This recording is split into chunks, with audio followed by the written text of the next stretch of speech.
So we're going to talk about Crawford. Who's he fighting? I'm pulling him now so I can say his name properly. Yeah. You already know it's going to be a bad fight. We're like, I don't know who it is. Don't know how to pronounce his name.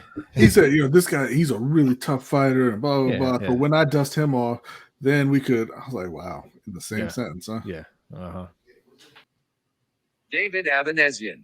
Avanesyan. Where's he from? Russia.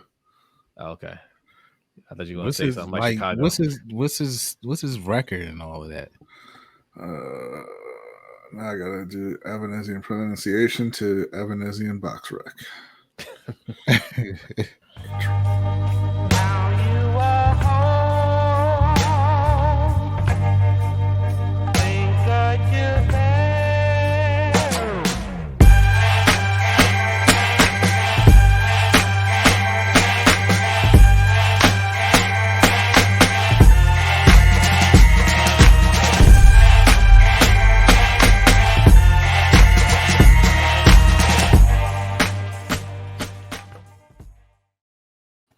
Yes, Ring Kings podcast is back, man. Look, there's not a whole lot to get excited about these days, but I'm always excited to talk to you guys. I'm always excited to be here with my brothers.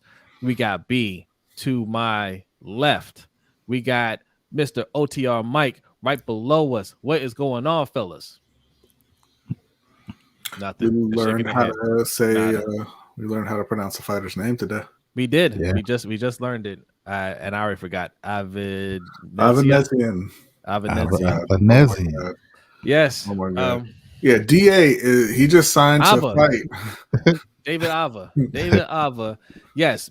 So we took some time to try to pronounce his name because that's what this episode is going to be about. Disappointing news that Bud Crawford will not be fighting Errol Spence like we all thought, but not surprised because Mikey been telling us for 4 months that it wasn't going to happen. So before we get into that, we are on YouTube, so make sure you subscribe over to us on YouTube. Also, if you're listening to this on the audio podcast, we're available anywhere that you listen to your audio podcast. The show comes out every Monday at noon. All right. So make sure you're following us as well on our social medias, Twitter, Instagram, and TikTok at Ring Kings Pod. All right. And just a little side note too. Okay. Little message from our sponsor, ourselves. Okay. If you're feeling the chill like we are, okay, you can take a look at what B's wearing over there. Look at that apparel. Oh, look at that beanie. That Ring Kings podcast beanie looks so comfortable. Okay, the Ring Kings hoodie looks so soft and warm. Look at that. Yes, the Egyptian cotton. The Egyptian cotton over there. Okay, disclaimer is not absolutely not Egyptian cotton. If it feels like it, I meant. Yeah. Yes. There we go. Yes. Also, what I'm wearing. If you like what I'm wearing, it is a it is from our store, LBHTShow.com/shop. It is a Ravens wing, okay, with the outline of of Baltimore City, East and West Baltimore, in the city skyline, okay.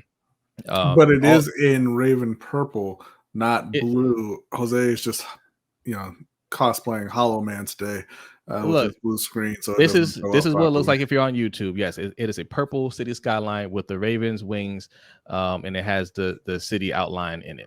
Okay, that's how it looks right there. Okay, that's a clean look. Okay, some of those places on there do not visit alone. Okay,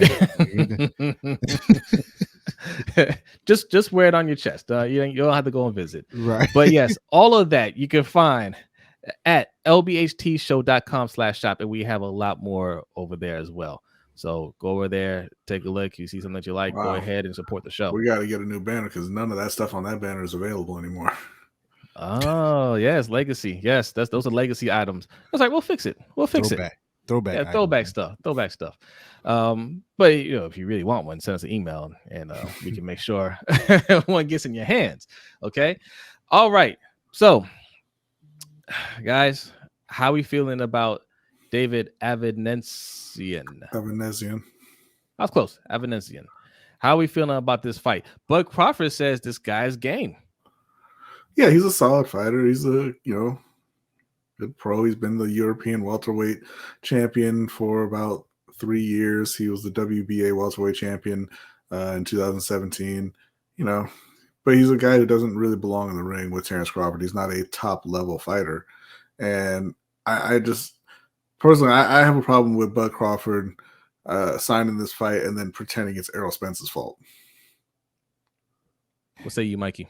I agree. I mean, look, I am the least disappointed person on Twitter, anywhere, any social media, because I knew the BS was going to happen. Look, call it what you want, call out who you want, blame who you want, but this is a guy who early on in the negotiation said he didn't need a tune-up, right? He didn't need a fight in between. He wanted Spence, right? And Spence is saying the same thing. I don't need no tune-up. I want Crawford next, whatever. Yeah. To me, it just sounds like a payday, right? Because it's supposed to be a record payday for him. According to him, he told Mike Coppinger that he will earn a career high 8-figure payday on this one. So it's a pay-per-view. It will be streaming on a new platform, I believe. BLK Prime. Whatever that is. I don't know, but it looks like it's only going to be $40, so it's not going to be 70, 74 like we're used to. But nonetheless, he's going to make some bread. Now, whether the main fight that we want to see happens, I am not holding my breath on that. I have to look this up. BLK Prime. I am totally confused by this. What is this? It is BLK Prime Boxing is a live pay-per-view subscription amateur boxing platform. That's what it says on their Twitter site.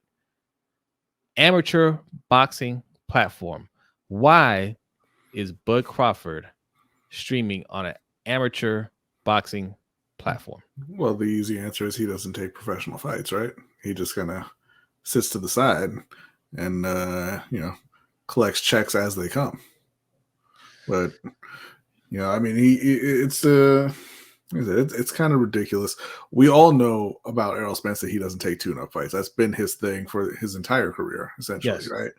And we know that whether a fight gets signed or not does not come down to the two fighters. Essentially, they have representation who go back and forth and try to hammer out all the details. So, Bud Crawford coming out and putting it on Spence and like, oh, I agreed to everything and he wasn't around. It's nonsense. And he looks like a clown for having because, if it was just, I'm all in on this fight, I agreed to everything, I wanted to make it happen, and Spence wasn't around, how did you have this fight signed like an hour later? So let's talk about that for a second. Let's rewind just a little bit. What led us to this point? Okay, because it seemed like it was set for the October, December time frame, somewhere around there. And then things fell apart. What were some of the things that were kind of floated out there that happened that made the negotiations fall apart? I know some of it was, I think the first thing, it was announced that they had agreed in principle, right? Mm-hmm. But the lawyers had to look over, the particulars, the small, yes. Supposedly Errol Spence, Esquire. Yeah, the supposed small things. And then it came out that, Crawford had agreed to taking, what was it? He had agreed to taking less, I think. Right. He agreed to the short end of the financial split, right? And that all he wanted was transparency related to the expenses, since the contract contained no guaranteed purse for him, right? That's according to him. That's what he said that he took. Errol has said BS. They all go back and forth. They refute each other's claims. But to me, those things coming out at the time that it did, like, told me that they weren't as close as people thought they were, right? Because I feel like if you agree to those terms, and this is on both sides. If you agree to those terms, you're gonna take care of the money side first. You're gonna iron that out first. So part of it, if you're saying I'm willing to take the short end of the stick on the money. I don't want a guaranteed purse. I want I'm assuming you would mention that as you're negotiating money, not after there's an agreement and then you say, hey, they not letting me know what's being spent.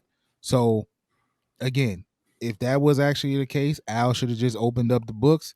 If it wasn't, then Crawford should have just let that be known as they negotiate money.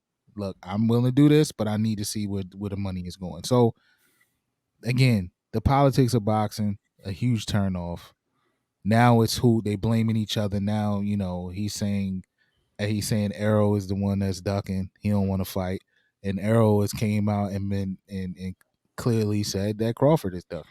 And, at this point, we don't know if the fight is going to ever happen. They're claiming they're still in negotiations.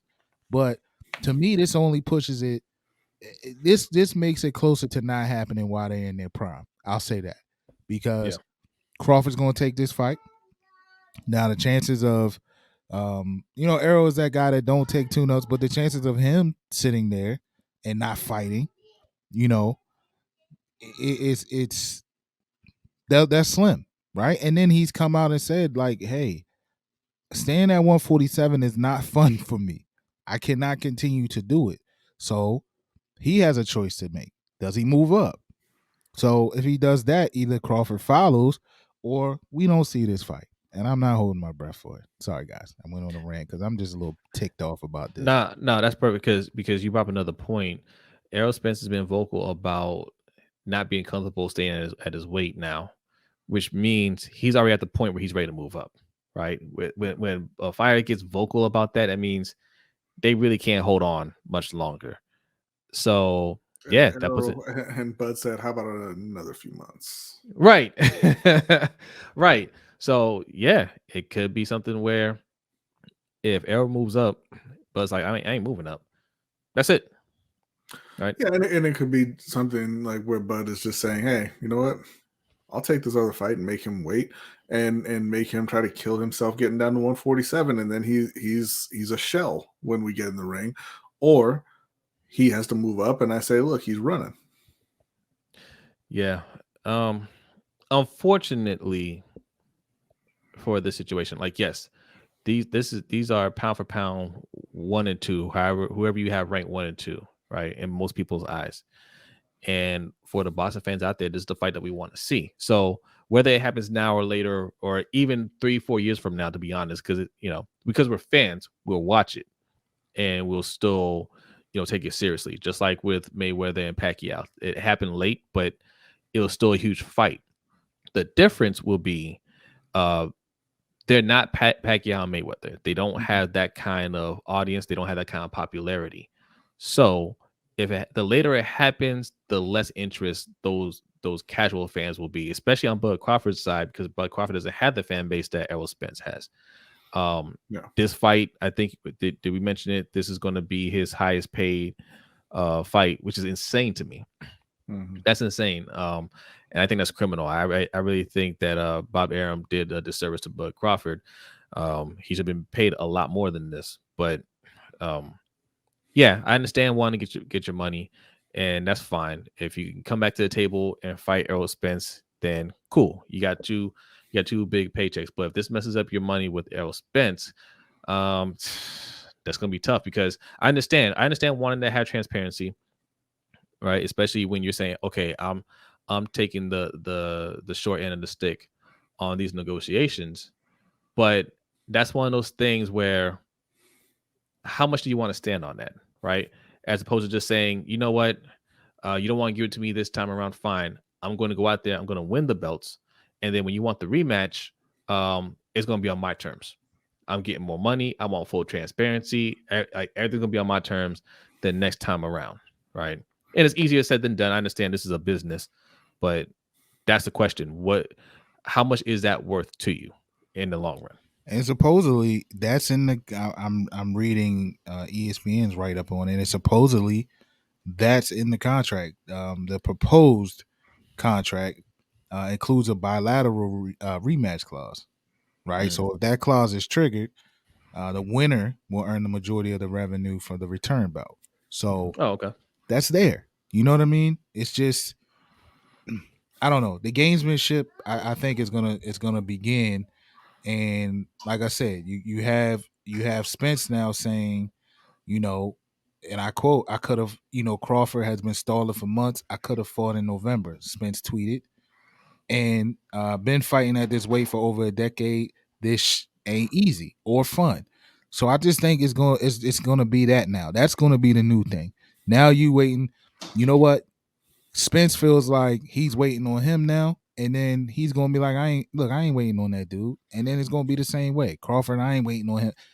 I just don't see it happening. I don't see it happening. And it's going to be Crawford whose legacy is hurt by this, not Spence. If Spence moves up, Spence can go fight Charlo. He can go fight Jermell Charlo at 154 and say, look, Crawford doesn't want to get in the ring with anybody that he feels can beat him. And that's just what it is. So I left. And I went and made the best fight possible. What's Crawford going to do? He's fighting David Avanesyan. Right. Will he fight Charlo? He's really close with the Charlo brothers. Would they make that fight happen? If he's moving up to 154, there's nobody else to fight. I mean, Charlo is the undisputed champion at 154. So what if Charlo moves up? Either you're skipping. Well, I don't think Charlo will move up. He's got all 4 belts at 154. His brother's at 160, right? Okay. If you're moving up to 154, and like I said, unless you're skipping over that division altogether, and really you'd have to skip over 2 divisions if you're not willing to fight a Charlo, right? Right. I mean, at 160 there are other champions. Golovkin has 2 of the belts. Kazakh Styles fighting for one of the belts coming up here pretty soon. But I think that's a lot to ask for Errol Spence to move up 13 pounds, and try to go after titles there. I mean, he's got to be talking about moving up to 154. And if you move up to 154, your eyes have to be on a Jermell Charlo fight. Yeah. Yeah.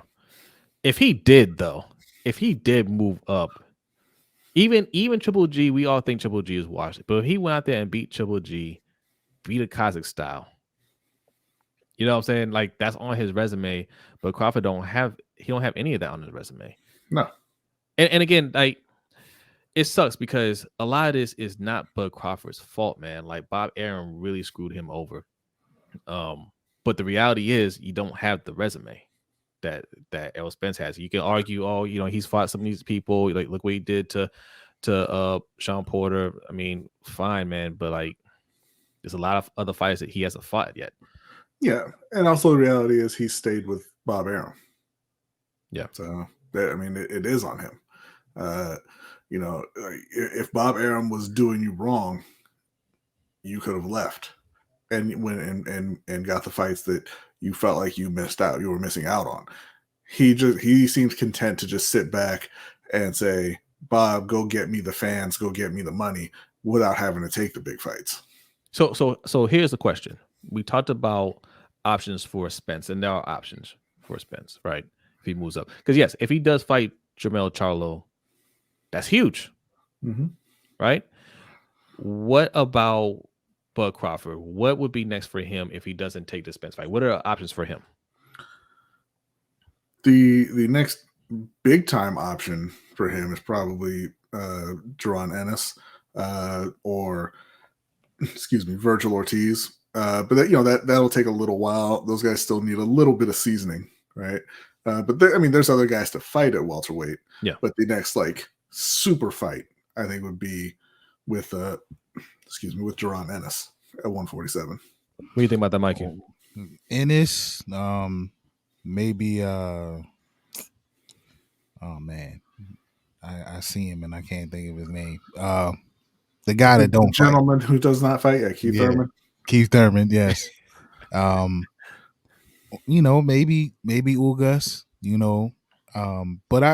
But he's flirted with the talks of moving up to 154, and I can see if he does that, I can see him chasing or going after, him and Charlo. They spend a lot of time going at each other. So maybe that's his next move. But there's some fights there that I wouldn't mind seeing him in. But Absolutely. we want to see him and Spence. Like all the talk, all of the back and forth for years. It's supposedly close, and it's farther and farther away than it's ever been, in my opinion. Now, this is interesting because Keith Thurman is one of those fighters, he didn't fight Errol Spence, but that wasn't for a lack of effort on Errol Spence's part, right? If he decided to take the fight with Bud Crawford beats him. That'd be huge for his resume. Even Jaron Ennis, he's a fan favorite. A lot of people feel real strong about him. A lot of people think Jaron Ennis could beat both Bud Crawford and Errol Spence. If Bud Crawford took that fight and beat him, I think that will look really good on his resume. Now, I want to see from Ennis, because he's still young. He's still kind of up and coming. Like, how's the rest of his career going to play out? Right? Like, if he would take a fight with Bud Crawford, win or lose, how the rest of that career play out? Because sometimes we see fighters and like, hey, this is the guy. They take a L and then they're just never really the same after that. Like when Mayweather beat Canelo was still young and everybody pointed it out. Had he kind of fizzled out, that wouldn't have been anything. But because he turned into a great fighter, that's big on Mayweather's resume. So that's an interesting one right there. Ugas, another one. I think he's a step below those top guys, but he's a good fighter. So yeah, you're absolutely right. There are some options for them, for both of them, that can help boost both of their resumes. But it'll be unfortunate because I think if Errol Spence does move up, he ain't moving back down. Right. So I don't think he'll move down. And as far as you're in this point, like it's time. I mean, we kind of spoke on this on an earlier episode that it's time for him to step up, and I think he wants to. But I mean, I believe that man got like 27 fights, so it's like yeah. It's time for a marquee name. I think if he takes a L, they may try to use that. He was young, but I mean, with 27 fights, bro, you but it's time, and I think he's game for it, but it's time. So I think a loss for him. He's supremely talented. I think he could bounce back from that. But I agree. I mean, I think him fighting one of those two, right, who they call themselves the big fish and all of that. Like, I think he'd have a built-in, like, all right, look, he fought the best. He lost, unless he get completely washed, I think he could bounce back. But it's time. It's time for all of them to step up. It's time for them to get busy. Yeah, I don't think that he needs to go straight to those guys. You got Ugas, who's a good kind of measuring block, I guess, at this point. He's got 5 losses. We know he's not that top tier fighter, but he can get in there with him and see how he measures up against Ugas. You got Keith Thurman, who's 30-1. You got Virgil Ortiz, who's an up and coming fighter himself at 18-0. You got Stenoni. Oh my God, Imantas Stenoyes. I don't know. I can't say it. I can't. I ain't trying to help you. I can't say it. But he's 14-0. I mean, Crawford reached down past all those guys to get Ava, but that's all right. And he was just looking out for the younger guy and leaving all those schedules open for Ennis to step in the ring with one of those guys. Well, that's the talk now, is that Spence will look at Stenonius or whatever his name is, because I think he stepped aside as one of his mandatories to allow the Crawford fight to happen. So it appears that he's going to enact his mandatory. So that might be a fight that we get if Spence wants to take it. Yeah. Sheesh, man, what a mess! What a mess! This is one of the more disappointing stories, right? Because like, I love Bud Crawford. I damn sure don't want to pay to see that. I don't care if it was $4. Like, that is, I mean, even as an East Street special, I'm still kind of like, I don't know. Yeah, I don't want to watch you knock out second, third tier fighter and then hear the announcers talk about, oh my God, what a finisher. Yeah, no. It's enough. Yeah, Go fight somebody. It's time. Yeah, that does nothing for us. That doesn't. I mean, that like, how does that even keep the interest in a Crawford and Spence fight, especially if Spence takes on another big fight, right? And then he says, "I'm moving up." Mm-hmm. Like, if that happens, Crawford, like, he gonna have to really, get the gears moving and take on some of these fights that we talked about, because he can easily become an afterthought if he sits around and just waits. Yeah. So it sucks, man. Anywho, that was it. We're gonna make this quick. I don't have much more to say about this. What other fights? Because I mean, we just had Wilder come back. He had a impressive knockout. We just saw Haney and Kambosos rematch that went the way we thought it would go. We saw Clarissa Shields. We talked about that in our last episode. So, are there any fights coming up that we can get excited about in the near future? Yeah, Bivol and Ramirez is coming up on November 5th. Okay. That's a good fight. That's for the Bivol's light heavyweight championship. Ramirez says he's going to avenge Canelo's loss. Canelo says, "Wait a minute, I'm going to do that." Lomachenko is fighting on October 29th, so next weekend. He's fighting against Jermaine Ortiz. Obviously, you mentioned Jake Paul and Anderson Silva is that same night. I don't know if you're excited about this, but Tyson Fury is fighting Derek Chisora again in December. I am not at all excited about that. But hey, listen, you know what though? I will give Tyson a lot of credit for giving his countrymen another big payday though. Everybody, we know he doesn't have any shot of winning that fight, but good on you for looking out for Chisora a little bit there. I think Chisora is a likable person, right? Mm-hmm. Sending him off. This is the last fight into retirement with another big paycheck. I don't think anybody's mad at that, but no, I don't want to see that. Not at all. Yeah. Le'Veon Bell, Uriah Hall also. Yeah. Teofimo is in December as well. Katie Taylor versus Karen Elizabeth Carvajal. Okay, so we got a few fights coming up. And after these are kind of like the primers for the big fights, right? I expect after Lomachenko fights, if everything goes as planned, him and Haney are the next fight. I expect Tank and Ryan Garcia to get their fight finalized. And not if you listen to Paulie Malignaggi. Nobody listens to Paulie Malignaggi. All right. Well, I don't listen to Paulie Malignaggi. They put it that way. People do listen to Paulie. In a way, and Paul Butler too, December 13th. So there you go. That is for the Undisputed, right? Yeah, that should be. Yes. Yeah. So yeah. So we got that. So Haney and Lomachenko is one to look out for. Fury and possibly, like I said, I don't think Fury's done fighting. I think it could be an Anthony Joshua fight that he sets up, or Usyk next. All right. So I'll be on the lookout for that. And yes, I still feel like Crawford and Spence will finally get done. This was a bad move on both parts, man. Like, more so but Crawford, but I mean, Spence needs to get it done too, right? Like, he needs this for his legacy as well. This isn't one of those things where I mean, look, he can continue to keep fighting, and he'll have a good resume when it's all said and done, but this is the one that he really needs, right? This is the one that this is the fight that he keeps getting compared to. This is the one that people think can beat him. He needs to have this win. Well, it depends on what he does the rest of his career, right? Like, if he moves up to 154 and he beats Charlo, he doesn't need a Bud Crawford fight, But it depends.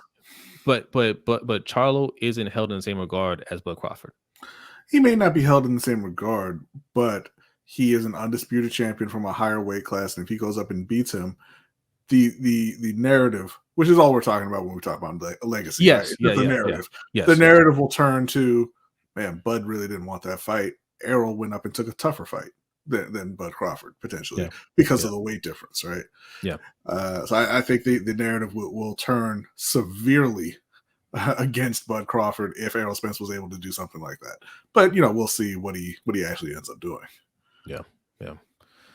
All right, that is it. I think Mikey is consulting with our assistant producer, so I think we can leave it there. But yeah, that was a nice short episode. We're gonna put this out and be on the lookout for some more rankings. We're gonna be doing some reviews. Oh, there you are, Mikey. Did you have any final thoughts before we headed out? Nope. I'm mad. All right. Yes, that's perfect. I'm mad. We are mad. The fans are mad. All right. So that's okay. There may not be. Well, there are some fights. There are some fights coming up. Watch those fights. But also we had some movie reviews. We're doing some movie reviews. I hope you enjoy them. We're going to be reviewing The Fighter. We're going to be reviewing Jungle Land, and I haven't put it out yet. It will come out probably after this episode. For what was that one? Cradle of Champions. Cradle of Champions. I actually like that one. Yes, Cradle of Champions. So yes, lots of content. Also, we're going to be doing another watch list series where we profile up and coming fighters. We got one coming out soon. So lots of content here, and in mid-November or thereabouts, we'll be doing our updated pound for pound list. Spoiler alert: this is not going to look great for Bud Crawford. At least not on my list. You know what they're gonna say. Like they said last time, we Bud Crawford haters, and that's not the case.